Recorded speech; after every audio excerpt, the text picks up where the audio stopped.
So this is lecture 6 of electrostatic potential and capacitance. Okay. आज हम लोग बात करते हैं, याद है आपको लास्ट क्लास मैंने आपको एक नई डिवाइस बताई थी, कैपेसिटर. Yes ma'am. ठीक है, आज हम उसी की स्टडी को फर्दर कंटिन्यू करते हैं. मैंने आपको कल बताया था कि capacitance is that device which has ability to store the electrical energy, जो चार्ज को स्टोर कर सकती है, दैट इज कैपेसिटर, राइट.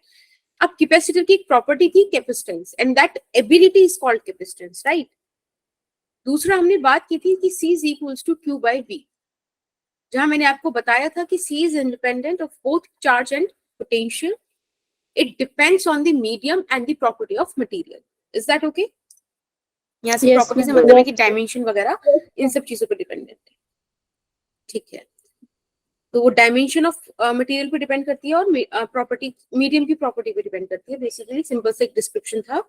आज हम समझते हैं सबसे पहले कि अगर मेरे को लिखा हुआ है कि कैपेसिटेंस इज 4 फैरेड या कैपेसिटेंस इज 10 फैरेड, तो इसका मतलब क्या है? What do we mean by this thing? एक बात मुझे बताओ, if capacitance is equals to 4 farad, तो इसका मतलब ऐसे भी तो हो सकता है 4 कूलम पर वोल्ट, है ना? Yes ma'am. इसका मतलब क्या है कि जो भी कंडक्टर है, let's say this is a conductor, better, इस कंडक्टर का कैपेसिटर है 4 फैरेड. ठीक है, इसका मतलब कि इस कंडक्टर पर अगर आप 4 कूलम चार्ज लाकर रख दोगे तो इस कंडक्टर का पोटेंशियल 1 वोल्ट से बढ़ जाएगा. ठीक है, आप 4 और ले आए, एक और बढ़ गया, 4 और ले आए, एक और बढ़ गया. समझ रहे हो? 4 कूलम लाने पर 1 वोल्ट बढ़ जाता है. ये मतलब है capacitance is equals to 4 farad. वहीं पर जो दूसरा हमारे पास कैपेसिटर है, ये वाला, इसमें क्या सीन है कि आप अगर 10 कूलम चार्ज लाते हो तब जाके 1 वोल्ट बढ़ता है इस कैपेसिटर का. ठीक, समझ में आ रहा है? Yes ma'am. Yes ma'am. तो एक बात बताओ, हमारे लिए कौन सा बेटर है, 4 फैरेड की 10 फैरेड? मैम 4 वाला. 4 फैरेड वाला. 10 फैरेड वाला. ओके, 4 फैरेड वाला. ओके, अच्छा है मैंने तीसरा ऑप्शन नहीं दिया, वरना फिर आज ऐसे होता था बच्चे, वो एक मूवी नहीं थी कि आधे आधे लोग राइट, आधे लोग इधर, बचे हुए मेरे पीछे, पीछे कोई नहीं बचता, वैसा हो जाता. खैर, देखो हमारे लिए कैपेसिटेंस 10 फैरेड वाला अच्छा है. बेटा एक बात बताओ, फर्स्ट वाले कैपेसिटर में जो पर्पल से बनाया है उसमें तो सिर्फ 4 कूलम लाने पर 1 बढ़ जा रहा है. यहाँ तो 10 कूलम लाकर रख दिया तब जाकर 1 बढ़ा है. तो कौन सा बेटर है? जो ज्यादा चार्ज स्टोर कर ले, पोटेंशियल कम बढ़ा है. मैंने बताया था ना, हम लालची इंसान हैं, हम लेजी हैं, तो हम चाहेंगे ना कि 10 कूलम आए तब 1 बढ़े. मुझे कोई 20 फैरेड बोल दे, मैं 10 फैरेड वाले को देखूं नहीं, है ना बढ़िया चीज. तो हमारे लिए 10 फैरेड वाला अच्छा है in comparison of these two capacitances. Is that okay? Yes ma'am. आज आपके सामने सबसे पहला कैपेसिटर हम लोग डिस्कस कर रहे हैं, and that is spherical capacitor. Spherical क्या है कि जैसे कि ये कोई कंडक्टर है, basically conductor is a capacitor, इस पे चार्ज है. ठीक है, ठीक है भाई, चार्ज है, इसका रेडियस r है, कोई इशू नहीं. चार्ज है, पोटेंशियल होगा. ठीक है, हम चार्ज बेसिकली बताओ, हम चार्ज लाते कहां से? मैम इन्फिनिटी से. बिल्कुल, इन्फिनिटी एक डोरेमोन की पॉकेट जैसा है जो सिर्फ हमको पता है, और वहां से हम चार्ज उठा उठा के लाते हैं, जो मर्जी लाके रखते हैं. अब एक बात बताओ, ये चार्ज लाने में इन्फिनिटी से कैपेसिटर पे काम किया है ना हमने? Yes ma'am. Yes ma'am. तो आपको तो ये डेफिनेशन भी पता है ना? यस और मैम. आपने अगर इलेक्ट्रिक चार्जेस एंड फील्ड्स के बाद इलेक्ट्रिक पोटेंशियल एंड कैपेसिटेंस वाला लेक्चर अटेंड किया है, तो आपको तो पोटेंशियल ड्यू टू स्फीयर भी पता है. कुछ ऐसा ग्राफ बनता था, ये इन, ये ऑन और ये आउट. मैम सी यहाँ पे क्या है? Capacitance. Capacitor.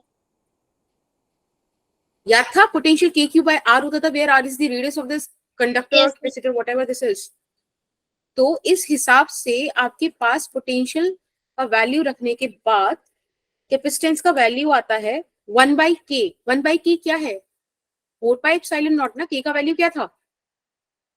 4 pi epsilon naught. 4 pi epsilon naught.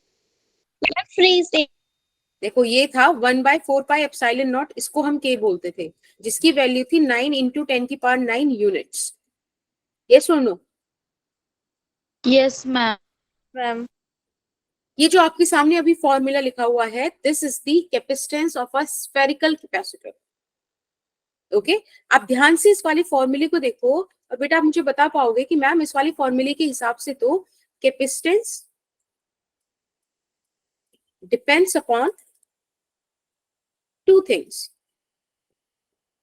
Number 1, dimension of conductor. क्यों? क्योंकि देखो आर आ रहा है। और दूसरा No, no, yeah. मीडियम, है ना? क्या बेटा? मैम बोल स्लाइड रहे हो? के ऊपर की मम्मी एक नोट के बाद आर है ना? हाँ बेटा, radius of this capacitor. QR कैसे आया? QR और KQ कैसे आया मैम? बेटा पोटेंशियल का फॉर्मूला है V = KQ/R। अगर आपने नहीं देखा है तो इसी सीरीज में आई गेस 3rd या 4th लेक्चर होगा, मोस्ट प्रोबेबली 3rd लेक्चर होगा, जहां हमने बात करी थी कंडक्टिंग शेल्स की, स्फीयर्स की, उनकी वजह से हमने पोटेंशियल निकाला था आउटसाइड, इनसाइड, ऑन सरफेस। ठीक है, वहां पे चेक करो। हाँ मैम। अभी थोड़ी सी पुरानी बात है। ठीक है, चले आगे। एप्लीकेशन ऑफ गॉस से ना। बेटा एप्लीकेशन ऑफ गॉस से हमने उनके कॉरेस्पॉन्डिंग इलेक्ट्रिक फील्ड निकाले थे। इलेक्ट्रिक फील्ड की हेल्प से हमने पोटेंशियल वाले चैप्टर में पोटेंशियल्स निकाले थे। एक बार आप नोट्स जाके Yes, देखो ma'am. दोबारा। ठीक है, यस मैम। ये चीज सही है। अब पता है इसमें कुछ कमियां हैं, और वो कमियां मुझे अब आप बताओगे। मैं सिर्फ आपसे कुछ क्वेश्चंस पूछूंगी, उनके आंसर कमियां बताएंगे। जैसे कि मैं आपसे बोलूं कि if the radius of a capacitor is 1 metre. ठीक है, 1 मीटर काफी बड़ी रेडियस होती है, लगभग इस हाथ के बराबर है। ऑल तो मेरा छोटा हाथ है, बट फिर भी मान लो इस हाथ के बराबर है, तो ऐसे पूरा हाथ घुमा दो, उतना बड़ा स्फीयर। ठीक है, उतना बड़ा मैं कैपेसिटर मान रही हूँ। उस रेडियस के कैपेसिटर का कैपेसिटेंस कितना होगा मुझे बताओ, सॉल्व करके। फॉर्मूला ये रहा आपके पास। ठीक है, सॉल्व करो। 4 pi epsilon naught होगा। 4 पाई नहीं नहीं, वैल्यू पुट करो ना। देखो आपके पास वैल्यूज भी तो है, थोड़ा नंबर दोगे तो फील आएगी ना। फील के लिए हम पढ़ रहे हैं। बताओ। मैम क्वेश्चन एक बार रिपीट कर दीजिए। हाँ, मैं ये बोल रही हूँ कि मैंने आपको बोला कि एक कैपेसिटर बनाओ जिसकी रेडियस 1 मीटर है, लेकिन बनाने से पहले बस मुझे ये बता दो कि इसकी उसकी कैपेसिटेंस कितना आएगा। तो आपने कहा कि ठीक है, आप एयर पे फिक्स कर लो, और रेडियस आपने दे दी, हम कैपेसिटेंस बना देंगे। Ma'am 12.56 epsilon naught। 1 × 10⁻⁻10। Exactly, good Alisha. देखो देखो बेटा, सी क्या है? 4 pi epsilon naught times of R. ठीक है, आपने बोला आर का वैल्यू है 1 मीटर। आपको पता है 1/4 पाई एप्सिलॉन नॉट इज के, which is 9 × 10⁹ यूनिट्स, राइट? तो आप यहाँ पे रख दो 9 × 10⁹। बेटा लगभग लगभग एक काम करो, 10⁻⁻, इसे तो ऊपर भेज दो, 1/10 मान लो उसे, तो 0.1 आ जाएगा। मैम देख रहे हो, इतना बड़ा आपने कैपेसिटर बना दिया। हमको तो बड़ी चीज चाहिए नहीं ना। हमने क्या बोला था कि हमको तो स्मॉलेस्ट डायमेंशन हो और कैपेसिटी बहुत ज्यादा हो। तो हमने तो एक कंफर्ट जोन से ऑलरेडी स्टेप आउट कर लिया कि चलो तुम 1 मीटर की रेडियस का बना दो, और उसमें भी देखो क्या दे रहा है, क्या कैपेसिटी है इस कैपेसिटर की। हमारे तो नेचर के विपरीत हो गया ये सुन लो। मैम आर तो मल्टीपल में है ना। हाँ क्या बोल रहे हो मैम बेटा? 9 × 10⁹ कैसे आया? बेटा 1/4 पाई एप्सिलॉन नॉट का वैल्यू क्या होता है? मैम 9 × 10⁹ हाँ, और मुझे 4 पाई एप्सिलॉन नॉट की वैल्यू चाहिए, तो यहाँ से 4 पाई एप्सिलॉन नॉट की वैल्यू 1/9 × 10⁹ नहीं होगी? Yes ma'am. बस तो वही तो हो रहा है। तो आप इशू समझ पा रहे हो कि size of capacitor is very large. है ना, बट कैपेसिटेंस इज लो। ये तो हमारी सारी रिक्वायर्ड कंडीशंस के अगेंस्ट हो गया। अभी भी थोड़ी और फील देते हैं। नेक्स्ट क्वेश्चन ये करो, मैंने इस बार आपको बोला चलो ठीक है, इतनी सी रेडियस पे, इतनी बड़ी रेडियस पे इतना सा कैपेसिटेंस आया, एक काम करो, मुझे 1 फेरेड का कैपेसिटेंस कितने बड़े स्फीयर पे मिलेगा ये निकाल के बताओ। सॉल्व करो उसको।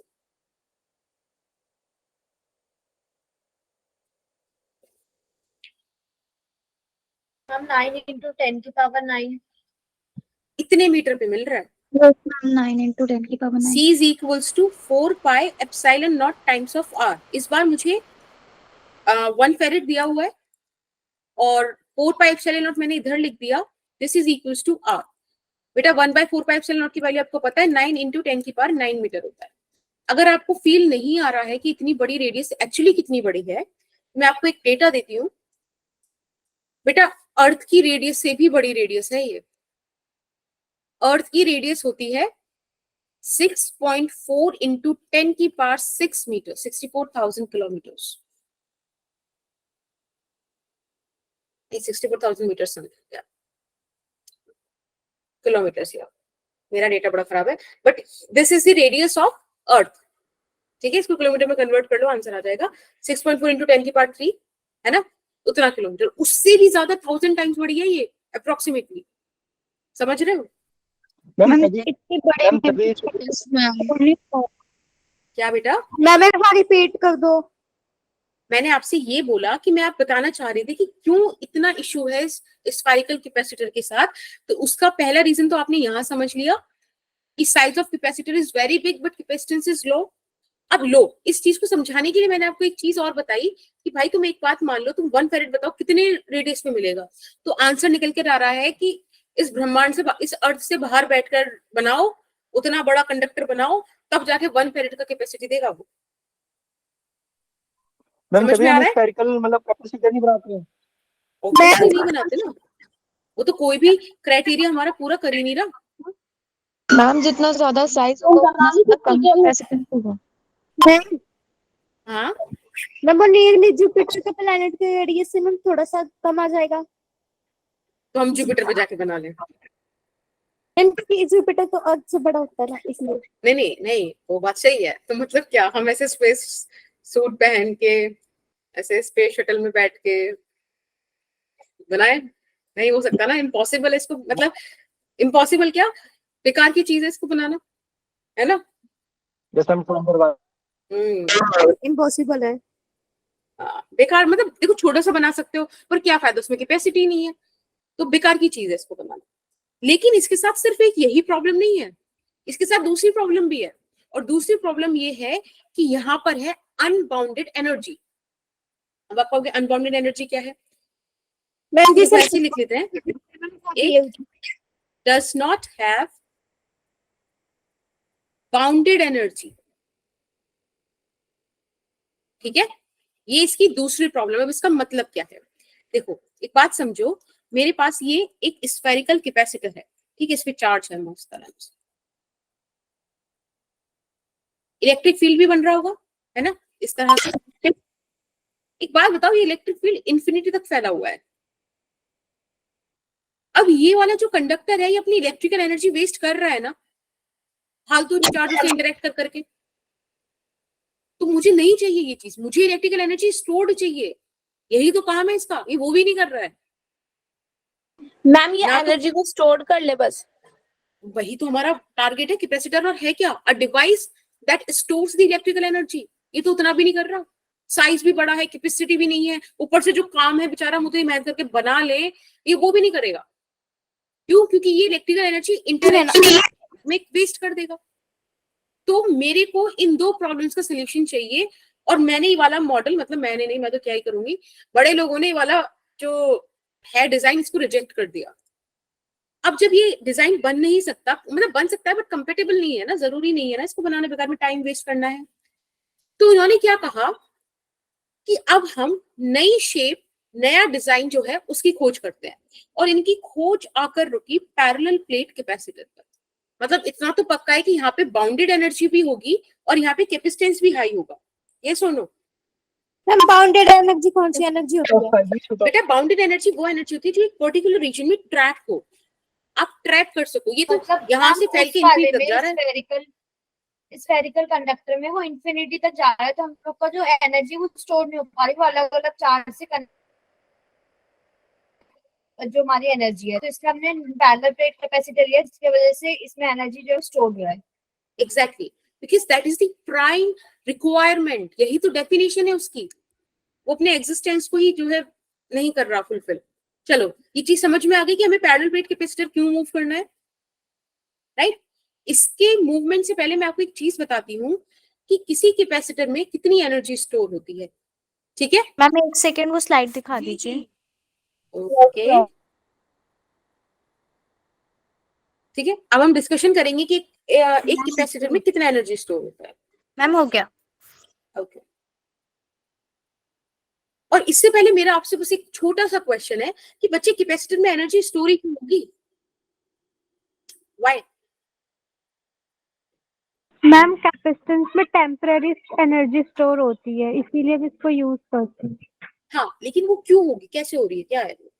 मैम जब हमें मैम ये इंसुलेटर है। करंट की जरूरत होती है, कंडक्टर है, कैपेसिटर इज अ कंडक्टर। ज्यादा एनर्जी फ्लो होगी तो अरे कुछ नहीं है भाई, तुम लोग ही तो मेहनत कर रहे थे, तुम लेजी होकर भी मेहनत कर रहे थे ना कि चार्ज को लाकर पास में रख रहे थे, वर्क कर रहे थे, वही वर्क तो पोटेंशियल बन के स्टोर होगा इसमें, और कुछ नहीं। ठीक है? स्टोर होगा। हाँ देखो यहाँ पे होगा work done by external agent,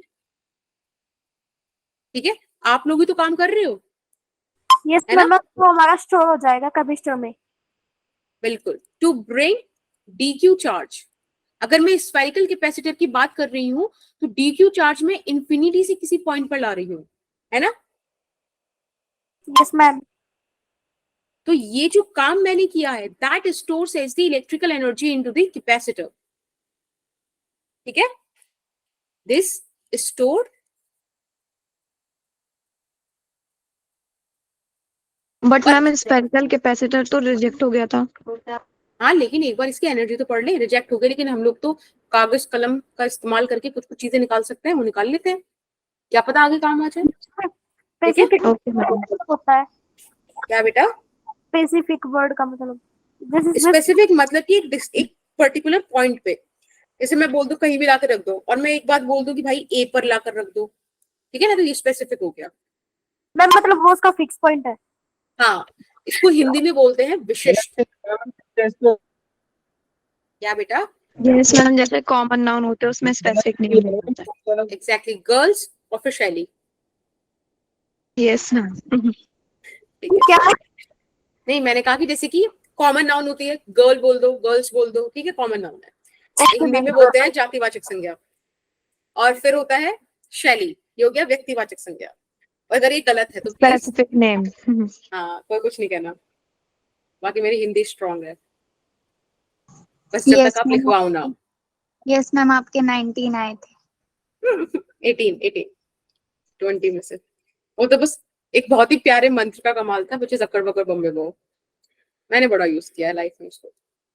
मतलब आपके तुक्का सही जगह लगता है। मैम उससे ठीक नहीं जाते क्वेश्चन। मेरा तुक्का लगा था भाई, मेरे को हिंदी में नहीं आता था कुछ भी, ठीक है? और मैंने उसको लगाया, और मतलब मेरे को नहीं आता था, मुझे पता था कि गलत तो वैसे भी होना है। आई स्टार्ट डूइंग अकड़ बकड़ बम्बे बो, मैंने पूरे 20 क्वेश्चंस में अकड़ बकड़ बम्बे बो किया, and I got 18 marks out of 20। I was like बेकार में मैं मेहनत कर रही थी। मैम बीच में से अक्कड़ वक्कड़ कर रहे थे या लाइन से ही? लाइन से, स्टार्टिंग से, तो क्वेश्चन भी नहीं पढ़ रही थी, ऑप्शन के साथ एबीसीडी मैम पे फिर अकड़ तो बकड़ एक ही ऑप्शन आता रहा होगा सब में। नहीं, वो कई बार स्पीड और हाथ का कोऑर्डिनेशन अलग अलग हो जाता है ना। Yes ma'am, what a luck. बहुत मजा आया था मुझे। मैम मेरे भी बहुत सही जाते हैं। बस वही एक बार जीवन का आखिरी और पहला वही था बस, फिर नहीं लगे मेरे, फिर मेरे नेगेटिव में नंबर गए थे एक दो जगह। खैर, तुम्हें ये सब चीजें सीखने की जरूरत नहीं है, ठीक है? अगर आती हैं तो मुझे मतलब फिर अलग बात है, फिर तो तुम लोग कोई अच्छे। मैम इसके डिसएडवांटेज भी काफी है।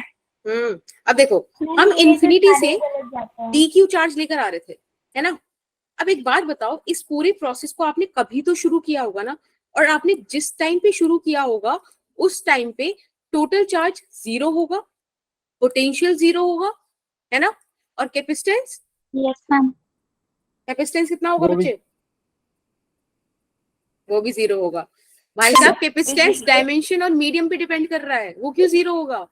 यस कंडक्टर तो आपने बना के रख रखा है, वो अलग बात है कि वो चार्ज स्टोर नहीं कर रहा, पर एबिलिटी तो है ना चार्ज स्टोर करने की। Yes ma'am. ठीक है, तो ये हो गया हमारा इनिशियल सिचुएशन। अब मैंने किसी टाइम टी पर देखा, मैंने टाइम टी पे देखा कि तुमने लाके Q charge, small Q charge रख दिया है, उस टाइम तक पोटेंशियल स्मॉल वी हो गया है, और कैपेसिटेंस कितना हो गया बेटा? Small Q by small C. हाँ, बहुत बढ़िया। बताया तो था कि सेम ही कैपेसिटेंस रहेगा डिपेंड ना, नहीं कोई करता क्यू डिपेंड और वी नहीं पर। कर रहा। कैपेसिटेंस तो एबिलिटी है कंडक्टर की, आपने मीडियम में रख दिया, डिजाइन कर दिया कंडक्टर, बस Good फिक्स हो गई वो। गुड इवनिंग बेटा, आज लेट हो गए आप? यस मैम, कहीं गए। चलो ये अच्छी बात है, फिर भी तुमने ज्वाइन करा। अब देखो तुम लोगों ने प्रॉब्लम आती तुम है लोगों ने क्या करा, क्या बेटा? मैम, काफी बच्चों के मैम ज्वाइनिंग में प्रॉब्लम आती है मैम। मेरे साथ तो ऐसा मैम 20 दिन से चल रहा है मैम, मैं केमिस्ट्री ज्वाइन नहीं हो पाती। इसीलिए मैंने ना स्टार्टिंग में टाइम वेस्ट नहीं, टाइम इन्वेस्ट किया कि बच्चे आ जाएं सारे। ठीक है, मैंने 2 दिन बार लीव करके ज्वाइन करवाया आप लोगों को। Yes ma'am. यस और मैम। मैंने ऐसा सिर्फ एक बार किया था, लेकिन मैंने 2-3 बार बोला और तुम लोग मान गए। देखो, t is equals to 0 initial point है, right? t is equals to t, कोई भी मैंने जर्नल पॉइंट ले लिया, और t is equals to infinity. जब आप थक हार के मेहनत करके सारा चार्ज लाकर रख दिए, आप पिज्जा बर्गर ये सब एंजॉय कर रहे हो, तब मैंने कहा कि चलो ठीक है, अब जाके देखते हैं। तो टोटल चार्ज आ चुका होगा, टोटल पोटेंशियल जनरेट हो चुका होगा, कैपेसिटेंस तो अभी भी सी ही है। अब बेटा एक बात मुझे बस बता दो कि मैं किसी भी पॉइंट पे वी सी की वैल्यू, मतलब वी की वैल्यू निकाल सकती हूँ ना, अगर मैं निकालना चाहूँ? Yes ma'am. ये छोटा सा क्यू अपॉन सी हो जाएगा, यहाँ पर यस बड़ा वाला क्यू अपॉन सी हो जाएगा। Is that okay? Yes ma'am. अब अगर मुझे एनर्जी स्टोर्ड निकालनी है तो मैंने उसका हिंट तो आपको यही दे दिया कि वर्क डन निकाल दो। अब बताओ, work done by external agent, ये तो चाहिए मुझे, लेकिन एक समस्या है, और समस्या ये है कि वो पोटेंशियल ना कांस्टेंट नहीं है। अब देखो, पोटेंशियल बढ़ रहा है, आपने डी क्यू चार्ज छोटा सा लाके रखा, उसको लाने में कोई दिक्कत नहीं क्योंकि पहले चार्ज नहीं है। फिर आप डी क्यू चार्ज और लाए तो उसकी वजह से छोटा सा पोटेंशियल था। फिर आप डी क्यू थर्ड वाला लाए तो 2 चार्जेस की वजह से पोटेंशियल था। फोर्थ लाए 3 चार्जेस की वजह से, लगातार पोटेंशियल चेंज हो रहा है। तो ऐसी सिचुएशन में मुझे क्या करना पड़ता है? मुझे छोटा सा वर्क डन, छोटा सा चार्ज, और इसकी वजह से पोटेंशियल निकालना। एक बात बताओ, मैं इस इक्वेशन को ऐसे भी लिख सकती हूँ ना, राइट? Yes ma'am. इंटीग्रेट करा दूं तो work done by external agent के लिए, हाँ बेटा, मैम इसे इंटीग्रेट करा दूँ। हाँ, डेल्टा वी को क्यू बाई सी लिख सकते हैं ना। Yes ma'am. और चार्ज ma'am. इनिशियली 0 था, बाद में कैपिटल क्यू हो गया, है ना? t इज इक्वल टू 0 पे 0 था, t is equal to infinity पे कैपिटल क्यू हो गया था। 1/c कांस्टेंट होता है, इसको बाहर ले लेते हैं और इंटीग्रेशन हम करेंगे small Q into D Q. अब एक बात बता दो, आप लोग इतने काबिल हो कि आपको इसका इंटीग्रेशन आता है, मान लो ना। Yes ma'am. ऐसे चुप मत रखा करो, दिल बैठ जाता है मेरा। कैपिटल क्यू स्क्वायर बाय 2, बढ़िया। Q square bye 2 minus 0। हाँ बेटा, बोल रहा है क्या कुछ? आ गया ना work done by external agent. अब बस क्यों हमें 1 लेना है? क्या बेटा? क्यों की वैल्यू 1 लेनी है? नहीं, जो गिवन हो वो लेनी है, अपने आप क्यों लोगे 1? 1 नहीं, 0 से क्यों लेनी है? हाँ, 0 से क्यू, देखो ना। लिमिट ये देखो, ये वाला है इनिशियल पॉइंट, ये है final point. Initial final fixed होते हैं, लेकिन मैं अगर जर्नल डिस्कशन करना चाहती हूँ, एक फॉर्मूला निकालना चाहती हूँ, तो मैं जर्नल डिस्कशन करूंगी। यानी कि ये बीच वाली कोई भी इंटरमीडिएट स्टेट होगी, वो मैंने डिफाइन करी है, उसको लेकर मैं चली हूँ। ठीक है ना? Yes ma'am. ठीक है। अब एक बात बता दो, अगर तुमने हाँ बोल दिया, राइट, तो मतलब ऐसा हो जाएगा कि भाई चैप्टर सही पढ़ा दिया, ठीक है, तो हाँ बोल देना तुम्हें समझ में आ गया। नहीं आएगा तो मुझे पर्सनली पूछ लेना, यहाँ मत कहना क्योंकि मैंने ऐसे बोला है चैप्टर तुमने समझ में आ गया। ये चीज लिख दूं तो कोई दिक्कत तो नहीं है? No ma'am. मैम समझ आ गया। पता है ना, ऐसे मेरे खाली मेरा दिल रखने के लिए बोल रहा है कोई, तो मैं उसको बता दूं। आता है ना? था आपने बताया। Thank you, thank you. Change in potential energy is equals to minus of work done by conservative force is equals to plus by work done by external agent, right?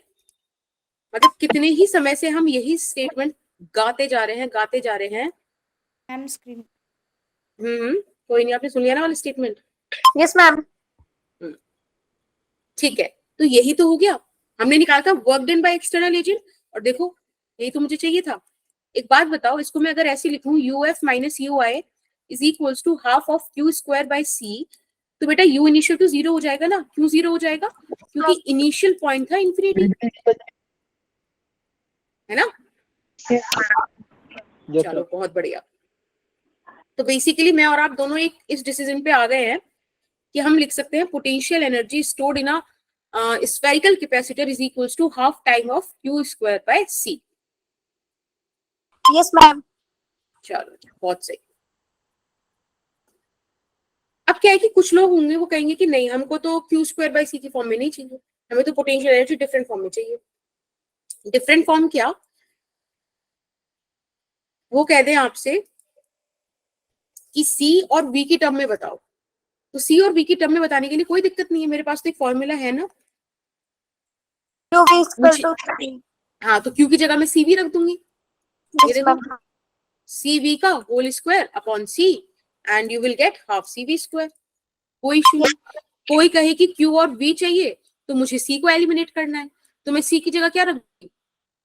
Q by B. Yes ma'am, Q by B. Right, ऐसे आएगा ना? देखो आ गया half Q B. तो वो आपसे जिस हिसाब से पूछे आप उस हिसाब से आंसर कर सकते हो, ठीक है, इस फॉर्मूले की हेल्प से। मैम हाँ बेटा, मैम वी को भी एलिमिनेट कर सकते हैं। देखो करा तो है क्यू और बी की फॉर्म में, नीचे वाले में। नहीं वी को, अच्छा क्यू और सी, देखो ये इनिशियल क्यू और सी तो आया है, यस मैम। ठीक है ना? तो बेसिकली आप इनमें से कोई भी एक एक्सप्रेशन ध्यान कर लो और आपको क्वेश्चन में जो भी गिवन है उसके हिसाब से आप इन तीनों में से कुछ भी निकाल सकते हो, क्योंकि ये वाला फॉर्मूला तो आपको याद हो गई है ना? Yes ma'am. Yes ma'am. अब अगर मैं, ओहो जगह नहीं है, यहीं पे छोटे से में कर लेते हैं काम। अगर मैं आपसे की फॉर्म में कब तक मिल जाएंगे? जस्ट आपके लेक्चर के बाद, अगर मैं बोलूं स्फेरिकल कैपेसिटर के लिए क्या होगी पोटेंशियल एनर्जी, तो बेटा half into Q square by C. C का वैल्यू क्या था? 4 pi epsilon naught times of R. Yes और नो? Yes ma'am. क्योंकि आपको पता है C is equals to 4 pi epsilon naught times of R. बस देखो आपके पास पोटेंशियल एनर्जी आ गई, Q square by 8 pi epsilon naught times of R. Ma'am हाँ बेटा, ये जो यहाँ पे आप पोटेंशियल एनर्जी के फॉर्मूलेस निकाल रहे हो, तो ये कोई पोटेंशियल एनर्जी है जो स्टोर्ड हो रखी है? हाँ जी, हाँ हाँ ओके ठीक है, done. Yes ma'am. Yes ma'am. तो अब मेरा डिस्कशन क्या बेटा? ठीक है, अब मेरा डिस्कशन कंप्लीट होता है स्फेरिकल का। अब बात करते हैं पैरेलल प्लेट कैपेसिटर। एक बार इसके नेम से ही वैसे तो इसका डिजाइन हमको डिस्क्राइब होता है, बट ठीक है फिर भी एक बार थोड़ा सा बना देते हैं। एक ऐसी प्लेट है, के दो फॉर्मूले, एक फॉर्मूला है और उसके बेसिस पे आपने दो और निकाल लिए, टोटल 3 हो गए, ठीक है ना? Yes ma'am. देखो ये प्लेट है ए, ये प्लेट है B. Ma'am screen stop.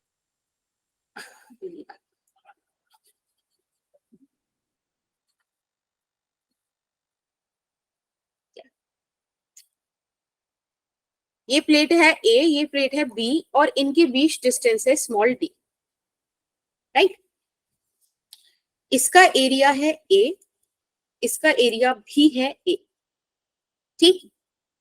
This is positively charged plate and this is negatively charged plate. Okay, ये तो कुछ इसका डिजाइन होता है. इसके बारे में 2-3 चीजें बड़ी इंपॉर्टेंट हैं. जैसे कि पहली चीज इंपॉर्टेंट है कि यहाँ पे बाउंडेड एनर्जी है. ठीक है, कैसे है क्या है वो मैं अभी एक्सप्लेन करूंगी. फिलहाल मैं आपको सिर्फ इस टॉपिक से इंट्रोड्यूस करा रही हूँ. आपने ये ए क्या बताया है? This is the area of plate. ठीक है, बाउंडेड एनर्जी है. और दूसरी चीज यहाँ पर है हाई कैपेसिटेंस. बेटा मेरी दोनों प्रॉब्लम का सोल्यूशन हो गया ना यहाँ पर. यही तो दिक्कत थी स्फेरिकल में. बोलो. Yes ma'am. मैम अगर आप मैम एक ध्यान बार बात ये बता दो. हाँ देखो, पैरेलल प्लेट बोला यानी कि 2 प्लेट होंगी जो एक दूसरे के पैरेलल रखी होंगी. उसमें मैंने आपको कुछ कुछ चीजें बताई कि दोनों का एरिया सेम होगा, दोनों डी डिस्टेंस अपार्ट है, एक पॉजिटिवली चार्ज्ड है, एक नेगेटिवली चार्ज्ड है.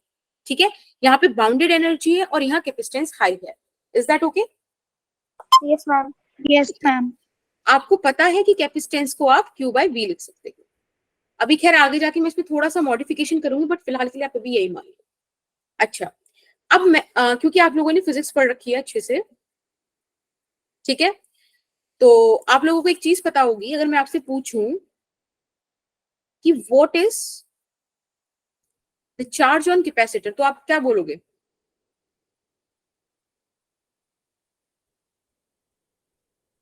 कुछ तो बोल दो ना. क्या बोलोगे? नहीं, ये आपके सामने फोटो है. ठीक है, लेट्स से यहाँ पे प्लस क्यू है, लेट्स से यहाँ पे माइनस क्यू है. What is the charge on capacitor? Ma'am 0. Exactly, आप लोगों ने क्योंकि फिजिक्स पढ़ी है तो आप बता दोगे नेट चार्ज. लेकिन 0. जब भी कैपेसिटर में आपसे पूछा जाए कि चार्ज कितना है, तो हमेशा आंसर जो किया जाता है वो किया जाता है चार्ज ऑन पॉजिटिव प्लेट. जो हाँ, जो चार्ज पॉजिटिव प्लेट पर है आपको वो आंसर करना होता है. तो कोई आपसे पूछे कितना चार्ज है, तो आप देखो पॉजिटिव प्लेट पे क्यों चार्ज है तो क्यों आंसर कर दो. ठीक है, ये कुछ कुछ चीजें हैं पैरेलल प्लेट के बारे में. कोई दिक्कत? No ma'am. ठीक है, अब हम कुछ कंडीशंस पढ़ते हैं. क्या बेटा कोई कुछ पूछ रहा है क्या? नेगेटिव नहीं एज्यूम कर सकते. नहीं. That's how the charge is defined on the capacitor. Charge इसी तरह से डिफाइन हुआ है कैपेसिटर पर कि आपको पॉजिटिव प्लेट वाला चार्ज आंसर करना है. ठीक है, ठीक है. अब कुछ हम बातें करते हैं पैरेलल प्लेट कैपेसिटर की कंडीशंस को लेकर. देखो, सबसे पहली बात यह है कि द एरिया ऑफ 2 प्लेट्स, बहुत आराम से मैं तुमको चीजें पढ़ा रही हूँ, बहुत आराम से समझना और रिवाइज जरूर कर लेना. Area of 2 plates should be equal. ठीक है, पहली बात तो उन्होंने ये बोली. दूसरी बात बोली गई, आपने देखा था ना दोनों प्लेट्स के बीच में d डिस्टेंस है. This distance d should be very very small in comparison to the area of the plate. Third thing, these plates should act as infinitely long plates. ठीक है, और थर्ड कंडीशन कुछ कुछ books आपको बोलेंगी. ठीक है, और वो थर्ड कंडीशन ये बोलेंगी कि charge on each plate should be equal. लेकिन मैं आपको बोल रही हूं कि charge may be or may not B.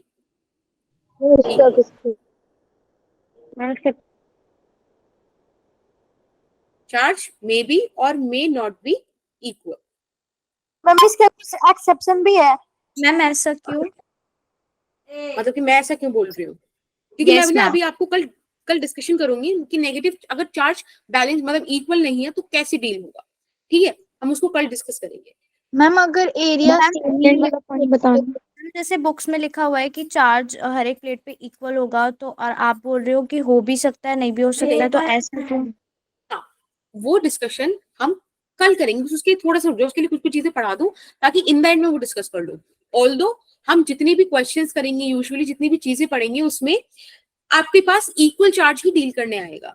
लेकिन चार्ज अनइक्वल भी हो सकता है. और हम एक ऐसे कंपटीशन की तैयारी कर रहे हैं जो कंसेप्चुअली भी काफी डिफिकल्ट हो जाता है कई बार, और न्यूमेरिकली भी, तो बताना जरूरी है, ठीक है। तो हम उसको डिस्कस करेंगे, डोंट वरी। फॉर टाइम भी आप बस ये मान लो कि ये बात मतलब जरूरी नहीं है कि चार्ज इक्वल ही हो, हम उसको डिस्कस कर लेंगे कैसे डील करना है, और बाकी जस्ट फॉर नॉलेज से, ठीक है, कि आपको कोई चीज अननोन ना लगे एग्जाम में, आपको पता हो उस चीज के बारे में। मैम फिजिक्स की रेफरेंस बुक ऐसा लगेगा लेनी है ना? If you like it, conditional है वो चीज, मतलब मुझे पसंद है वो, ठीक है, और हो सकता है कि आपको वो चीज पसंद ना आए, तो एक बार आप उसको चेक कर लो पर्सनली खुद से। एचसी वर्मा ठीक नहीं है? एच.सी. वर्मा बहुत बढ़िया बुक है, ठीक है, बट वो थोड़ी बेटर अंडरस्टैंडिंग जब आपकी हो जाए, ठीक है, तब करो। मैम बट वो तो जैसे जेई के लिए होती है ना, हमें तो जैसे नीट के लिए करना है। हाँ, नीट के लिए करना, बट कॉन्सेप्ट तो आप दोनों में बिल्ड करोगे ना। नीट में बहुत कंसेप्चुअल क्वेश्चंस आते हैं। मैम उसमें नेट के भी क्वेश्चन होते हैं। मैम जो डिस्टेंस है वो एरिया से बहुत ज्यादा छोटा होगा, ये कैसे? एरिया से बहुत ज्यादा छोटा होगा, ठीक है। वापस आते हैं बैक टू दिस थिंग, वो डिस्कशन हम करेंगे, ठीक है। देखो, मैंने आपसे बोला छोटा होगा तो रेडियस तो बन ही नहीं पाएगी। क्या नहीं बन पाएगी? मैम रेडियस रेडियस चाहिए क्यों? ये तो प्लेट है ना, अभी रेडियस की बात करेंगे जब आएगी, अभी रुको, पहले बात सुनो। देखो, आपने मुझसे एक क्वेश्चन पूछना चाहिए था जो आपने नहीं पूछा बाकी सारे क्वेश्चंस के अलावा, कि आपने तो बोला था कि हमें कॉम्पैक्ट साइज चाहिए, हमें साइज छोटा चाहिए, तो ये इनफाइनाइट क्यों बोल रहे हो आप? इनफाइनाइट लॉन्ग प्लेट्स हो। अब देखो इसका आंसर क्या है, जैसे आपके दिमाग में आया नहीं, बट इसका आंसर क्या है, मैंने यहाँ पे एक वर्ड लिखा है, एक्ट एज। एक बात बताओ, दो प्लेट्स बहुत पास पास रख दो और कोई बहुत छोटा सा टाइनी सा कुछ ऑर्गेनिज्म देखे उन दो चीजों को, जैसे चींटी जाके देखे, तो उसे क्या लगेगा कि बहुत लंबी है ना? यस बहुत ma'am. Pass pass pass pass. Yes ma'am. Comparable, ये इनफाइनाइट जो है ना, एक रिलेटिव टर्म है, इसको एब्सोल्युटली ऐसे मत उठा लिया करो। ऐसा सोचने की जरूरत नहीं है कि इनफाइनाइट बोल दे तो भागो तुम सूरज से आ गए, ऐसी वाली चीज नहीं है, ठीक है ना। इनफाइनाइट नाम पे सूरज के पीछे चले जाती हैं आंखें हमारी, but infinite is a relative term, depend करता है कि आप किस पर्सपेक्टिव में बात कर रहे हो। मैंने आपको बताया था कि मेरी आंख के लिए शायद इस दीवार के अगला वाला हिस्सा इनफाइनाइट है, नहीं दिख सकता, है ना।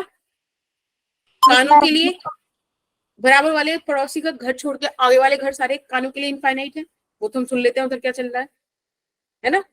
सबकी अपनी अपनी रेंज है, तो हर चीज के लिए इनफाइनाइट डिफरेंट डिफरेंट हो सकता है। यहाँ पे हमने रिलेटिव बातें करी, और रिलेटिव भी इस चीज पे, ठीक है।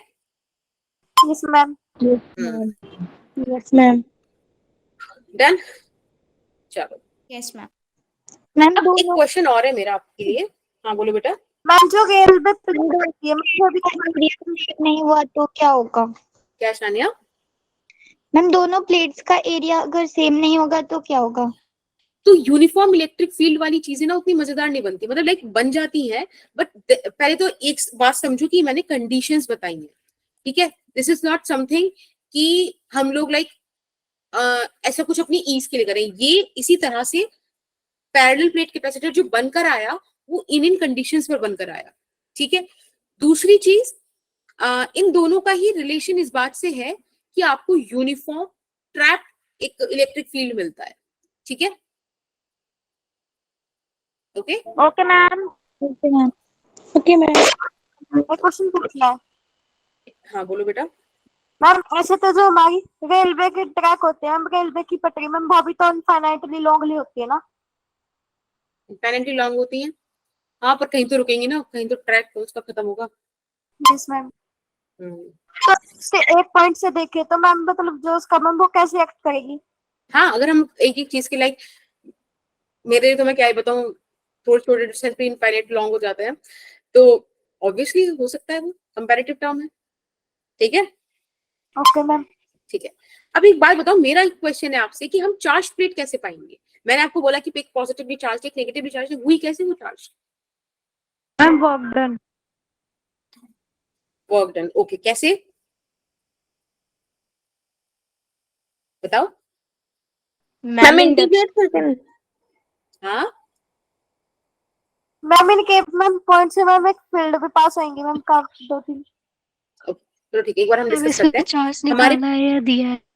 इलेक्ट्रिक बिल्कुल फील्ड बिल्कुल, पास होगी। देखो अपने पास ए और बी दो प्लेट्स हैं, स्टार्टिंग में न्यूट्रल है, ठीक है। इलेक्ट्रिकली न्यूट्रल मतलब इक्वल पॉजिटिव इक्वल नेगेटिव। अब हुआ क्या, दो तरीके से आप इसकी चार्जिंग समझ सकते हो। एक हो सकता है कि आप बी वाली प्लेट से dq चार्ज लेकर ए पे मूव करा रहे हो, तो जब आप बी वाली प्लेट पे पॉजिटिव चार्ज की डेफिशिएंसी शो करोगे, बनाओगे, तो वो नेगेटिव चार्ज से शो होगी, है ना। और ए पर आप पॉजिटिव की एक्सिस दिखा रहे हो तो वो पॉजिटिव चार्ज से शो होगा। तो इस तरह से हो सकता है। एक तरीका तो ये है, ठीक है, कि आप dq चार्ज को मूव कराओ। दूसरा तरीका क्या है कि आप न्यूट्रल प्लेट्स को एक सेल से कनेक्ट करो। सोचो कि अभी मेरे पास न्यूट्रल प्लेट्स है और मैंने उनको एक सेल से कनेक्ट किया। अभी कंडक्टर ही तो है ना, कंडक्टर के पास तो फ्री इलेक्ट्रॉन्स होते हैं, जैसे ही उन्हें पॉजिटिव टर्मिनल देखा भाग के आए इधर, राइट। सेल ने रेगुलेट करा दिया। अब अगर सोचो यहां से 5 इलेक्ट्रॉन निकले, यहाँ 5 इलेक्ट्रॉन पहुंचे, तब भी तो इधर पॉजिटिव चार्ज इधर नेगेटिव चार्ज आएगा। Yes ma'am. इसी प्रोसेस को बोलते हैं चार्जिंग ऑफ कैपेसिटर, ठीक। Ma'am can you repeat please? Yes, देखो एक सिंपल सी बात है। हिमांशी, आप इसी चीज को रिपीट करने बोल रहे हो? Yes ma'am. ओके, देखो एक सिंपल सी बात है। आपको मैंने बोला कि भाई मुझको चार्ज प्लेट चाहिए। इनिशियली वो कैसी थी? न्यूट्रल थी। न्यूट्रल का मतलब क्या होता है कि equal positive charge equal negative charge, right. ये तो मतलब होता है। यस मैम, चार्ज का अमाउंट इक्वल होता है। ठीक है, अब मैंने क्या करा, मैं दो तरीके से काम कर सकती हूँ। एक काम ये हो सकता है कि मैं पॉजिटिव चार्ज को बी प्लेट से उठा के, छोटा छोटा चार्ज उठा के ए प्लेट पे शिफ्ट करती जाऊं।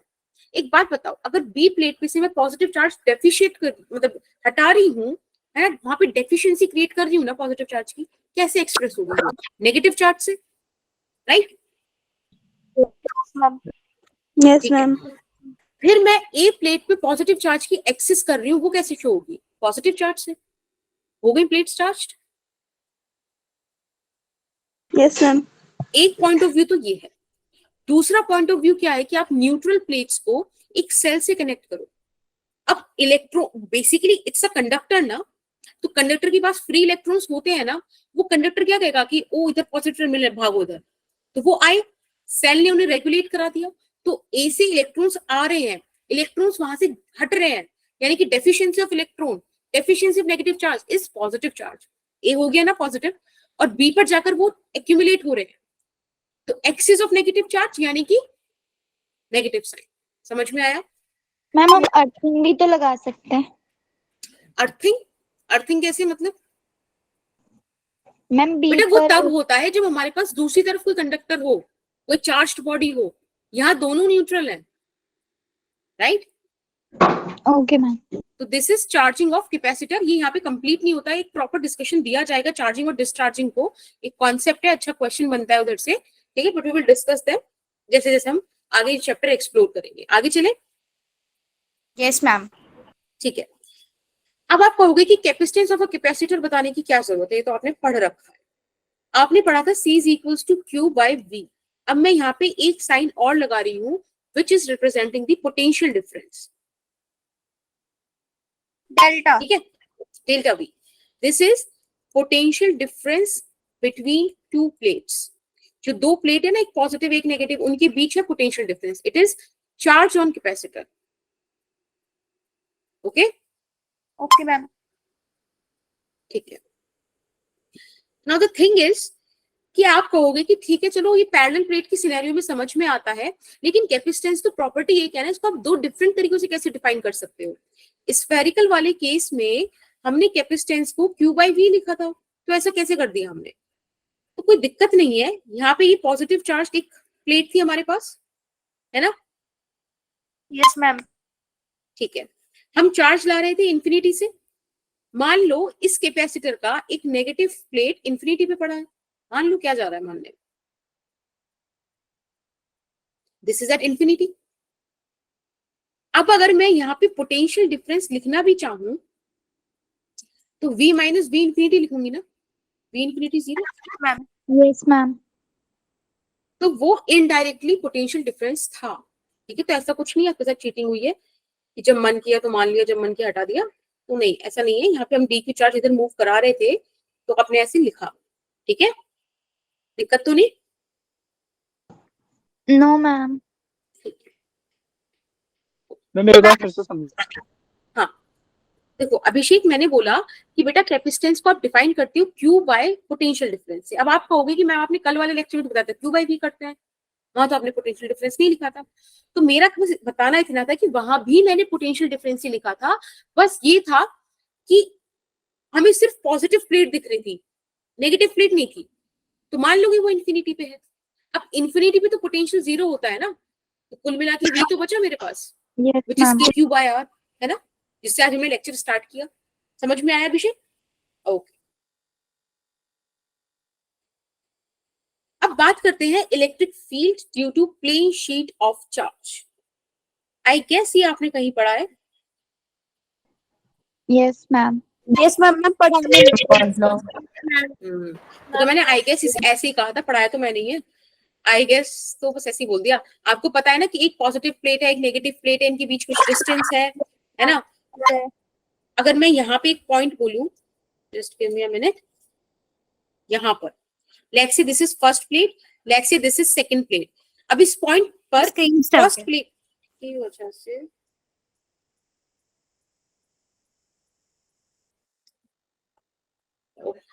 ओके आ गई, नहीं आई, हाँ आ गई। देखो इस पॉइंट पर पॉजिटिव प्लेट की वजह से इस तरफ होगा ना इलेक्ट्रिक फील्ड, नेगेटिव प्लेट की वजह से भी इधर ही होगा ना, E2, राइट। Yes ma'am. आपको पता है E1 is equals to E2 is equals to sigma by 2 epsilon naught. हो चुकी है। सिग्मा बाय 2 एप्सिलॉन नॉट एक प्लेट की वजह से। अब यहाँ पे जो E नेट है that is equals to E1 plus E2, ये आ जाएगा सिग्मा बाय एप्सिलॉन नॉट। याद हो तो मैंने ऐसा क्वेश्चन कराया था आपको, दो प्लेट के बीच में आजू बाजू हमने निकाला था, तो आजू बाजू 0 हो गया था और बीच में हमारा सिग्मा बाय एप्सिलॉन नॉट आ रहा था। मैम ये याद है फॉर्मूला कैसे आया? क्या बेटा? ये इलेक्ट्रिक फील्ड का फॉर्मूला है जो पिछली क्लास में मैम ने पहले करवाया था, sigma by 2 epsilon not. Yes yes yes, ठीक है। इलेक्ट्रिक चार्जेस एंड फील्ड्स वाले लेक्चर देखना, आपको समझ आ जाएगा। तो E net is equal to sigma by epsilon not. Sigma को क्या लिख सकते हैं बेटा? Q by A epsilon not. ठीक है, चलो बढ़िया। अब पिछले लेक्चर से एक बात और ध्यान करो, मैंने आपको बताया था potential difference could be written as E dot dr yes ma'am. Yes ma'am. and its modulus could be written as E dot dr। अब इस केस में इलेक्ट्रिक फील्ड भी इधर है और dr भी इधर है, तो इसको मैं ऐसे भी तो लिख सकती हूँ E dr। Yes ma'am. Angle 1 angle 0 degree है ना, cos 0 1 हो गया। ना। अब देखो यहाँ पे आप electric field into potential sorry distance देखो कितना है, मैम डी। dr है डिस्टेंस, है ना। तो आप E नेट का वैल्यू रख सकते हो Q by A epsilon not, उसमें मल्टीप्लाई करा दो D की, तो बेसिकली आपके पास पोटेंशियल डिफरेंस का एक्सप्रेशन आया QD by A epsilon not. ठीक है। अब अगर मेरे पास ये आ गया तो क्या कैपेसिटेंस निकाल लिया हमने? Ma'am A E epsilon not by D. A epsilon not by D sorry. Q by delta V है ना, तो Q डेल्टा V की जगह हम क्या रख सकते हैं? एक मिनट रुको, इसकी जगह सकते हैं QD upon epsilon naught times of A, है ना। Q से Q कैंसिल, देखो पैरेलल प्लेट का कैपेसिटर आ गया epsilon naught times of A upon B, आ गया ना। Yes ma'am. This is how you define the capacitance of a parallel plate. एक बार जरा इस फॉर्मूले को अगर आप ध्यान से देखो तो अगेन आपको एक चीज समझ में आएगी कि capacitance depends upon medium and distance. Area and dimension. एक तो मीडियम पे डिपेंड कर रहा है, क्यों? क्योंकि एप्सिलॉन नॉट आपको दिख रहा है। एक डिपेंड कर रहा है एरिया ऑफ प्लेट पे, क्योंकि आपको ए दिख रहा है, यानी कि डायमेंशन आ गई। और एक डिपेंड कर रहा है distance between two plates, distance, है ना। Yes ma'am. अच्छा, अब आपसे मैंने जब चैप्टर की अभी पैरेलल प्लेट कैपेसिटर की स्टार्टिंग की थी तो मैंने वहां 2 पॉइंट लिखे थे, एक लिखा था बाउंडेड एनर्जी और एक मैंने लिखा था आपके साथ हाई कैपेसिटेंस। अभी मैं आपको दोनों डिफाइन करती हूँ कैसे, अभी आप मानोगे कि हाँ ये होता है। एक बात बताओ, पैरेलल प्लेट कैसी दिखती है? ऐसे Yes, ma'am. मैम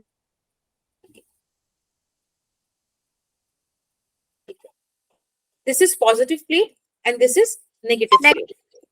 एक बार बताओ, इलेक्ट्रिक फील्ड की प्रॉपर्टी होती है ना कि वो पॉजिटिव से निकलता है और नेगेटिव पे टर्मिनेट करता है, पॉजिटिव से बिगिन होता है, नेगेटिव पे टर्मिनेट करता है, यस और नो?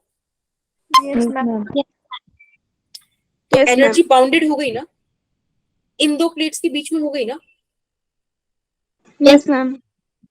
क्योंकि देखो स्फेरिकल कैपेसिटर ना हमारा दोनों ही काम नहीं कर रहा था। उसकी प्रॉपर्टी थी, उसका प्राइम मोटिव था कि उसे इलेक्ट्रिकल एनर्जी स्टोर करनी थी, उसने वो भी नहीं करी क्योंकि अनबाउंडेड एनर्जी है, इन्फिनिटी तक घूम रहा है वो, हर चार्ज से इंटरेक्ट कर रहा है, या तो अट्रैक्ट करके या रिपेल करके, तो एनर्जी वेस्ट कर रहा था। दूसरा कैपेसिटेंस नहीं था, तो एक चीज तो आपको दिख गई ना, यहाँ पे एनर्जी बाउंडेड है, दो प्लेट्स के बीच में ट्रैप्ड है, ठीक है।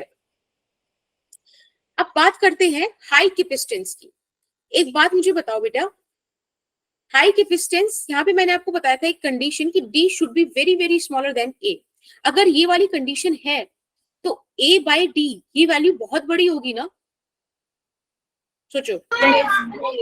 अगर A बाय D बहुत बड़ा है तो बेटा कैपेसिटेंस भी तो बहुत बड़ा होगा। देखो is directly proportional to A by D, है ना?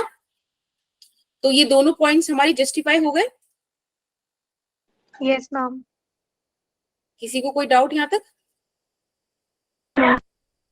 मैम हाई कैपेसिटेंस वाला बता दो। ये है मैम, ये किसका लिया है मैम, ये बड़ा इंक्रीज वाला? क्या बेटा? मैम ये इंक्रीज वाला लिया है मुझे समझ नहीं आई, एक बार फिर से बोलो या चैट बॉक्स में मैम ड्रॉप ये करो। मीडियम वाला पूछ रही है। मैम ये पूछ एक्साइल नोट, ब्लू पेन से A बाय D लिखा है, तो मैम इसका ये इंक्रीज वाला एरिया क्या चीज है? अच्छा अच्छा अच्छा मैं बताती तो हूँ। ऐसे हो गया देखो ना मैंने मैम आपको कि एक मिनट, देखो मैंने आपको क्या बोला था, कंडीशन क्या थी कि D should be very very small then the A। जो डिस्टेंस है दो प्लेट्स के बीच में बहुत कम होना चाहिए एरिया ऑफ द प्लेट्स के कंपैरिजन में। तो अगर ये चीज है तो बताओ A बाई D ज्यादा होगा ना? यस मैम A बहुत बड़ा 1 लाख मान लो, D 1 मान लो, तो 1 लाख तो बहुत बड़ा हो गया ना। अगर A बाई D बहुत ज्यादा है तो कैपेसिटेंस भी तो बहुत ज्यादा होगा ना। आप देखो यहाँ पे capacitance is directly proportional to A by D, आ रहा है ना इस फॉर्मूले से? ओके मैम ठीक है, मैम इसके ऊपर वाली स्लाइड दिखा दीजिए। ओके। हाँ अभिषेक बोलो बेटा। मैम अगर स्पेरिकल वाले में प्लस और माइनस दोनों होते तो वो कैपेसिटर सही रहता ना, जैसे ये है तो वो फिर वो पैरेलल पैरेलल वाला। प्लेट कैपेसिटर हो जाता। यहाँ पे जरूरी थोड़ी कि आपको पैरेलल प्लेट बोल दिया तो आप ये रेक्टेंगल जैसी प्लेट लेके घूमोगे, आप कैपेसिटर उसका भी बना दोगे तब वो पैरेलल प्लेट हो जाता। ठीक है, पैरेलली दो प्लेट्स आ गई। मैम हमारा सेकंड चैप्टर फिनिश होने वाला है ना? क्या बेटा? सेकंड चैप्टर चल रहा है मैम, ये फिनिश होने वाला है ना? अभी 2-3 लेक्चर और लगेंगे जिसमें कैपेसिटर में। मतलब ये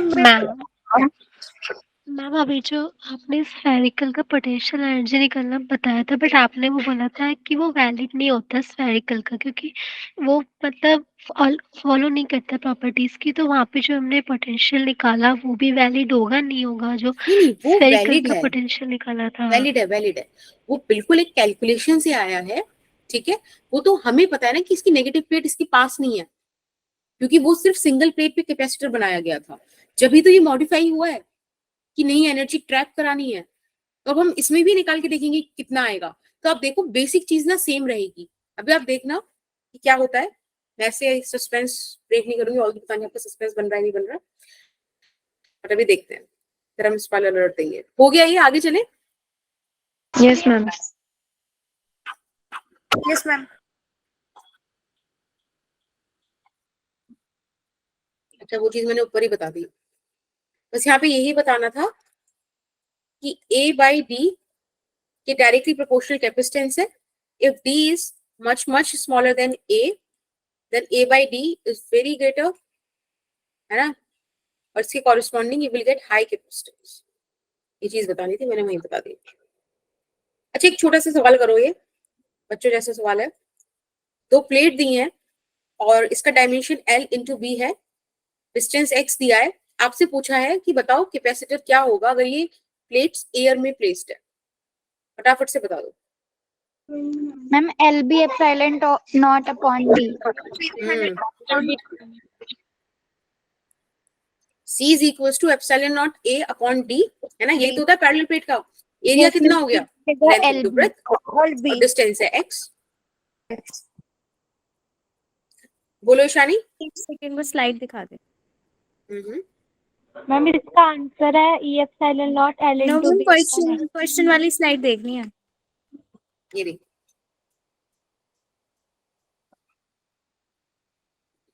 मीडियम पे डिपेंड नहीं करती, हम्म, मीडियम पे डिपेंड नहीं करती अगर एयर दे रखा है। हाँ करता है, जब तो लिखा है एप्सिलॉन नॉट। तो बी होता है रेक्टेंगल के एरिया का, वही लिखा है मैम। हाँ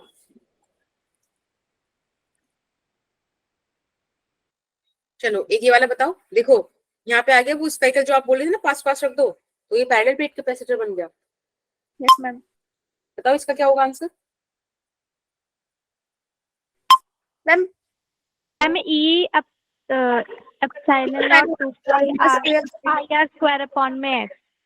ma'am pi r square epsilon not upon d. Ma'am E is Yes, ma'am. Pi r square upon x. Very good, pi r square upon d x. हाँ ठीक है ना। चलो मैम एक्स लिया है ना हमने। हाँ, ओके मैम। अब बात करते हैं energy stored in a charge capacitor. अब देखो एक कैपेसिटर है अपने पास, इसमें एनर्जी क्यों स्टोर्ड होगी।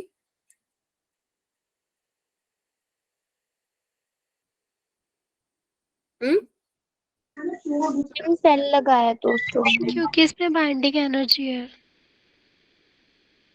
Bounded energy. बाउंडेड एनर्जी, ठीक है, लेकिन वो कैसे आई, मैम क्या हो रहा है। टर्न की वजह exactly, that is important. Charge की वजह से आ रही है वो। एग्जैक्टली, देखो हुआ क्या है, पॉजिटिव से नेगेटिव इस तरह से, एक सेकेंड, इस तरह से इलेक्ट्रिक फील्ड फॉर्म हुआ होगा, है ना।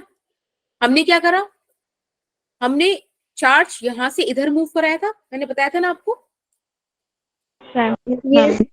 अभी चार्ज फील्ड के अगेंस्ट जा रहा है ना, तो आप यहाँ पे देखो एक चीज लिख भी सकते हो कि इन ऑर्डर टू ट्रांसफर, एक बार मैं लिख देती हूँ ताकि आप लोगों को ध्यान रहे जब आप नोट्स पढ़ो। In order to transfer D Q charge, हमें क्या करना पड़ेगा, we have to do work against electric field, है ना, which stored as potential energy. वही सेम एक्सप्लेनेशन है जो मैंने अभी आपको दी थी स्फेरिकल के केस में। बोलो वही है ना। Yes ma'am. ठीक है, तो अब आप निकालोगे फिर या मैं ही बताऊं। Ma'am C is equal to epsilon not D Q by वैसे आएगा। पहले एक बार इसकी इनिशियल और फाइनल कंडीशन देख लेते हैं। At T is equal to 0, इस पर कोई चार्ज नहीं था, कोई चार्ज नहीं, कोई पोटेंशियल नहीं, कोई capacitance. C is equal to C. C. कभी तुम फ्लो में बोल तो कोई कैपेसिटेंस नहीं, ऐसे पूरा नारा लगा दो। T is equal to T पे छोटा सा क्यू आ गया, मतलब थोड़ा सा क्यू आ गया, थोड़ा सा पोटेंशियल आ गया, और कैपेसिटेंस सी। नहीं फंस नहीं रहे तुम अब। T is equal to infinity पे पूरा चार्ज आ गया, पूरा पोटेंशियल आ गया, और कैपेसिटेंस सी। बढ़िया। So this is initial configuration, है ना, दिस इज फाइनल, और ये कोई भी बीच में हमने जर्नल पॉइंट ले लिया कुछ भी, ठीक है। चलो अब अगेन आपको दिख रहा है ना पोटेंशियल वेरिएबल है। Yes ma'am. यहाँ पर अगर मुझे पोटेंशियल निकालना हो तो इट बिकम छोटा q बाई सी, यहाँ निकालना हो तो it become capital Q by c, है ना, राइट, ठीक है। अब दिक्कत ये है कि एक्सटर्नल वर्क में पूरा निकाल नहीं पाऊंगी क्योंकि वेरिएबल पोटेंशियल है, तो मुझे ये काम करना पड़ेगा। और अगर मुझे लाइक पोटेंशियल निकालना है तो क्या करें हम, यहाँ से हमें वर्क निकालना है ना, तो इनटू करा देते हैं। dq into v। अब एक बात बताओ, पोटेंशियल कितना है, कोई भी जर्नल चार्ज ले लो upon C into D Q, इसका इंटीग्रेशन करा दिया, ठीक है, in order to get the external work done. पहले चार्ज 0 था, बाद में बढ़कर कैपिटल क्यू हो गया, 1/c कांस्टेंट बाहर आ गया, इसका इंटीग्रेशन हमको आता है q square by 2। ठीक है। आप इसमें लिमिट पुट कर दोगे तो क्यू स्क्वायर बाय 2c बच जाएगा ना। चलो ऐसे ही कर देते हैं, एक स्टेप और लिख देते हैं, राइट। तो ये आ गया work done by external agent, right.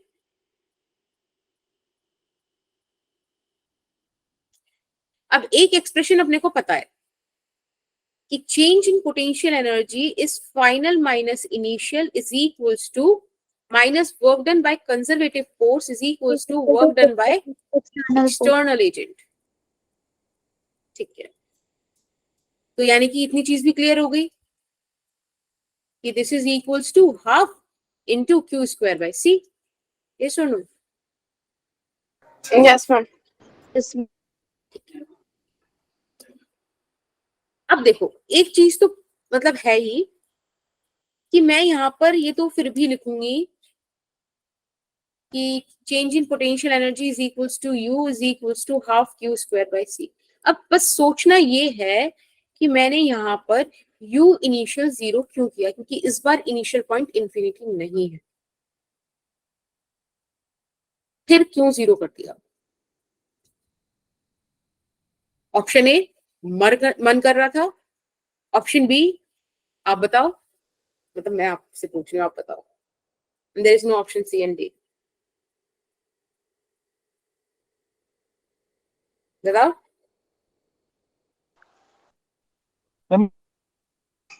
Ma'am क्योंकि चार्ज 0 था, वोल्टेज भी 0 था।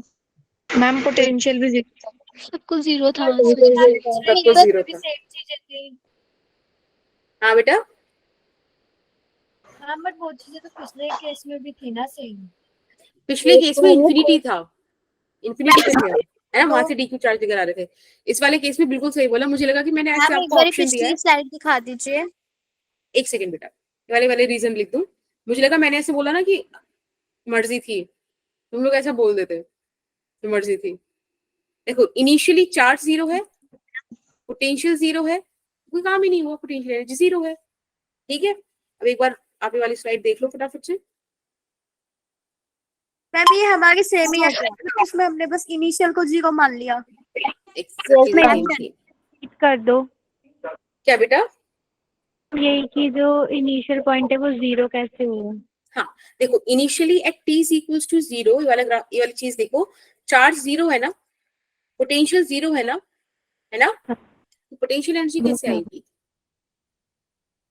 ठीक है। Yes ma'am. मतलब कुछ बच्चे ऐसे होते हैं ना कि अगर कोई टीचर उन्हें ऑप्शन दे मर्जी वाला, तो बच्चे मर्जी वाला ऑप्शन सेलेक्ट कर लेते हैं। एक बार ना ऐसे ही हुआ था, लाइक मैं और मेरी फ्रेंड थे और सर ने हमसे पूछा कि तुमने ये क्यों रखा, हमें नहीं पता था, हमने कह दिया अच्छा लग रहा था। वो सर ऐसे थे भी नहीं कि हम वो मजाक कर ले, तो मुझे ऐसा लगा कि मैंने करा है तो वो होता है ना कर्मा, तो मेरे बच्चे भी बोलेंगे हमारी मर्जी। और तुम अच्छे बच्चों, तुमने रीजन दे दिया। हमारे साथ क्या इतने भी बुद्धू नहीं है। मेरे मेरे जितना साथ भी हाँ, मेरे जितने बुद्धू नहीं हो, ये कहना चाह रहे हो नहीं? देखो Q इन टर्म्स ऑफ क्यूएनसी। अब अगेन सबका एक डाउट, मतलब डाउट क्या, एक हमारी बस बेसिस है जो मैंने पिछली बार भी डिस्कस किया था, वही डिस्कस कर देते हैं कि हमने निकाला भले ही है half is equals to Q square by C, right. लेकिन अगर किसी का मन करे कि भाई हमको Q और C की टर्म में नहीं चाहिए, हमको तो तुम निकाल कर दो किसकी टर्म में, C और V की टर्म में, तो कोई दिक्कत नहीं है, हम उसको बोल देंगे कि भाई हाफ स्क्वायर बाय 2 हो जाएगा। हाँ, फिर किसी का मन कि नहीं हमको करना ही नहीं हमको, क्या बेटा? मैम स्क्रीन स्टक है। हाँ हाँ ठीक है, अब फिर कोई बोले कि नहीं मुझे तो क्यू और वी की फॉर्म में चाहिए, तो हम बोल देंगे ठीक है आप क्यू वी की फॉर्म में रख लो, कोई दिक्कत नहीं हो जाएगा। है ना। Q3 ठीक है, थोड़ा अच्छा नहीं लग रहा फ्लो में। है ना, क्या बेटा? हम तीनों के लिए निकाल सकते हैं ना। हाँ एक इसको फिर से लिख देते हैं, थोड़ा डायग्राम सही नहीं बना। ठीक है, तो पोटेंशियल यहाँ पे लिख देंगे हम हाफ सी वी स्क्वायर, अगर सी और वी की फॉर्म में कोई पूछे तो। ठीक है, अब एक क्वेश्चन करके बताओ, यहाँ आपसे पूछा है find the work done by external force. अब वर्क क्या है कि ये वाली जो हमारे पास प्लेट है ना, ये है फिक्स्ड, ठीक है। इनिशियली ये सेकंड वाली जो प्लेट है वो उससे डी डिस्टेंस दूर है। Let's say this is first plate, this is second plate. हमने क्या करा, सेकंड प्लेट को खींच के 2D पे रख दिया, 2D डिस्टेंस पे कर दिया, ठीक है। ये तो अभी भी फिक्स्ड है, तो this is the final configuration. अब बताओ कि ऐसा करने में कितना एक्सटर्नल फोर्स लगा, सॉरी कितना वर्क डन हुआ बाय एक्सटर्नल फोर्स। और एक क्वेश्चन में एडिशनली यहाँ पे ऐड कर रही हूँ आपके लिए कि find the external force also, external force भी निकालो, ठीक है। एक अच्छा क्वेश्चन है, फटाफट से सॉल्व करो। आई नो तुम लोगों का टाइम हो रहा है, बट एक बार कर लो, ठीक है। अटेंडेंस के लिए थोड़ा सा रुक जाना।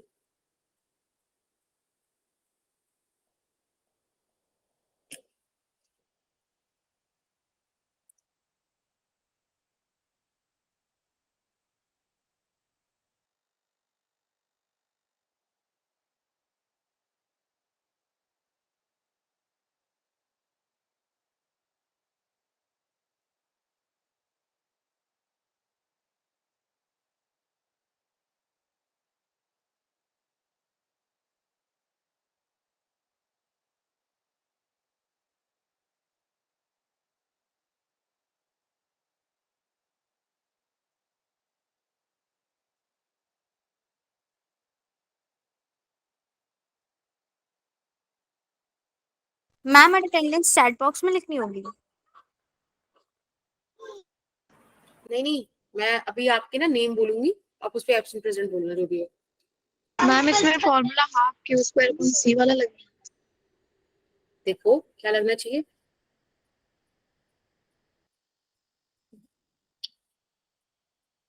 मैम एक बार मैंने करा है, बताऊं? एक मिनट रुक जाओ, एक मिनट रुक जाओ, थोड़ा सा 3 मिनट और रुक जाओ, ठीक है ना। बच्चे एक बार देख ले सारे, वो भी कर ले, फिर हम लोग देखते हैं। आपने पोल लॉन्च किया है? ना ऑप्शन नहीं है ना एबीसीडी।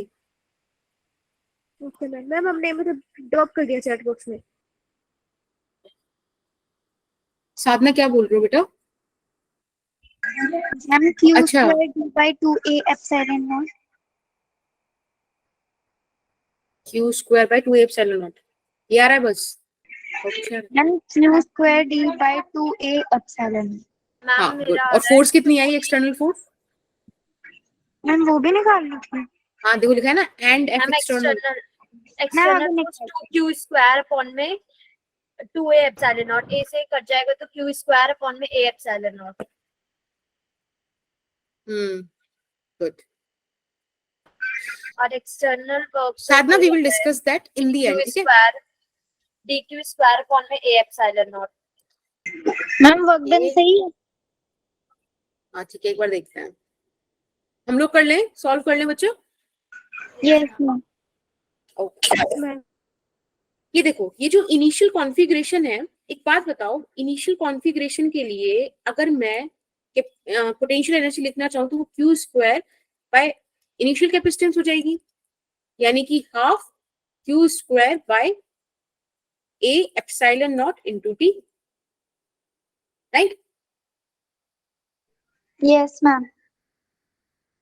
फाइनल पोटेंशियल एनर्जी निकालनी हो तो half Q square by capacitance final आ जाएगा, which is half Q square A epsilon naught. इस बार ध्यान रखना डिस्टेंस बढ़ के हो गया 2D। अच्छा इस चीज को मैं ऐसे लिख दूं, कोई दिक्कत थोड़ी है। मुझे पता है ऐसा मन करता है कि फटाफट से 2 से 2 को काट दो, बट ऐसे लिख लो, दिक्कत थोड़ी है। मैम L into B वाला Yes, फॉर्मूला ma'am, ma'am, बेटा यहाँ पे L इंटू बी दिया नहीं है ना, A दिया हुआ है। मैम इस पर ध्यान ही नहीं दिया। हाँ, जो क्वेश्चन में गिवन होता है उन्हीं वेरिएबल्स की फॉर्म में आंसर चाहिए। अब अगर मुझे चेंज इन पोटेंशियल एनर्जी निकालना है तो मुझे फाइनल माइनस इनिशियल करना है। फाइनल हो जाएगा 2 times of half Q square D by A epsilon not minus Q square D upon A epsilon not और यहाँ पे 2। बेटा ध्यान से देखो तो ये ट्वाइस है ना इस चीज का, यानी कि हमारे पास सिंपली यहाँ पे आंसर आ गया Q square D by 2a epsilon naught. तो this is the change in potential energy and it is equals to work done by external agent. Is that okay? Right? ठीक है, ये तो मेरा आ गया एक्सटर्नल वर्क। लेकिन अब मेरा क्वेश्चन था कि मुझे फोर्स एक्सटर्नल भी चाहिए। जो मैं अब आपको बता रही हूँ वो भले ही हमारा प्रीवियस क्वेश्चन था but it is a concept. ठीक है, तो ध्यान से समझना है। क्या हमारे पास एक प्लेट है, ये रही। मैम उसमें फोर्स कैसे निकाला? हाँ अभी निकालेंगे ना। ये रही दूसरी प्लेट। मैं उसी क्वेश्चन को एज अ कॉन्सेप्ट बता रही हूँ यहाँ पर। ठीक है, this is plus Q, this is minus Q, it is small D distance away. ठीक है, ओके। यहाँ पे एरिया है ए और इधर भी एरिया है ए। ठीक, let's say this is first plate, this is second plate. एक बात बताओ, this is negative, this is positive. इस नेगेटिव प्लेट पे पॉजिटिव प्लेट की वजह से इलेक्ट्रिक फील्ड किधर की तरफ होगा? नेगेटिव प्लेट है ना, तो इलेक्ट्रिक फील्ड इस तरफ होगा ना। Yes ma'am. इसको क्या बोलोगे? E21 electric field on second plate due to 1। ठीक है, this is equals to sigma by 2 epsilon not. ठीक बात है। अब एक बात बताओ, नेगेटिव चार्ज पर फोर्स किस डायरेक्शन में लगता है? Opposite to electric field. Yes ma'am. तो अगर मैं यहाँ पे फोर्स ऑन 2 ड्यू टू 1 निकालना चाहूं तो वो हो जाएगा charge times of electric field. Basic concept है ये, है ना? Yes, बोलो। ma'am. ठीक है, आप सिग्मा को लिख सकते हो Q by A, surface charge density है। तो हमारे पास Q यहाँ पे कितना आ गया? ये आ गया Q square by 2a epsilon not. देखो यहाँ पे प्लस माइनस क्यों नहीं लगा? क्योंकि ऑलरेडी हमने डायरेक्शन लिख ली है। मैंने आपको बताया था फोर्स में और इलेक्ट्रिक फील्ड में साइन की जरूरत नहीं होती क्योंकि आप डायरेक्शन ऑलरेडी बना चुके होते हो, है ना? This is F21। एक बार मैं ये वाली चीज लिखूं, आप समझ जाओगे कि E21 का मतलब क्या है, F21 का मतलब क्या है। मैम समझ समझ जाएंगे। जाएंगे। मैम समझ गए। ठीक, न्यूटन का थर्ड लॉ है ना ma'am, F12 equal to minus F21। हाँ, if the bodies are different, force on second plate due to 1। ठीक है, अब वैसे इलेक्ट्रिक फील्ड का निकाल देना। देखो हमारे पास फोर्स आ गई। अब एक बात बताओ, ये जो F21 है ये इलेक्ट्रिक फोर्स है ना, ये फोर्स जो है ये लगभग बराबर होगी एक्सटर्नल फोर्स के। वैसे कॉन्सेप्ट के हिसाब से देखो तो थोड़ा सा ज्यादा होगी, है ना? तभी तो आप मूव करा पाओगे। यस और no? Yes ma'am. Yes ma'am. ठीक है, देखो आपके पास एक्सटर्नल फोर्स की एक्सप्रेशन आ गई Q square by 2a epsilon not. अब एक बात बताओ, अगर मुझे एक्सटर्नल फोर्स की एक्सप्रेशन पता है तो अगर मैं प्रीवियस क्वेश्चन की बात करूं, दिस इज अ कॉन्सेप्ट। ठीक है, ये तो कॉन्सेप्ट है, आप किसी भी केस में निकाल सकते हो। पर अगर मैं यहाँ प्रीवियस क्वेश्चन की बात करूं तो एक बात बताओ, वर्क डन निकालना था ना एक्सटर्नल एजेंट की वजह से, तो ये फोर्स एक्सटर्नल इनटू डिस्प्लेसमेंट होगा ना। एक बात बताओ, force external Q square by 2a epsilon naught I और डिस्प्लेसमेंट कितना है? 2d से d पर हो गया था ना। Yes ma'am. देखो समझ गया। आ गया ना। अच्छा, एक चीज और ध्यान रखना, ये जो F21 आई है ना, जो अभी शैली बात बोल रही थी, उस चीज को लिख भी लो कि F21 is equals to F12। यहाँ मैंने मैग्नीट्यूड लिया है, डायरेक्शन नहीं ली है। आपको पता है डायरेक्शन अपोजिट होगी as per the Newton's third law of motion. Yes ma'am. Action and reaction teacher है। ठीक है, समझ गया। Equal and opposite reaction. ठीक है, तो दैट्स इट। आज का लेक्चर यही रखते हैं, नेक्स्ट क्लास में हम आगे की बातें करेंगे।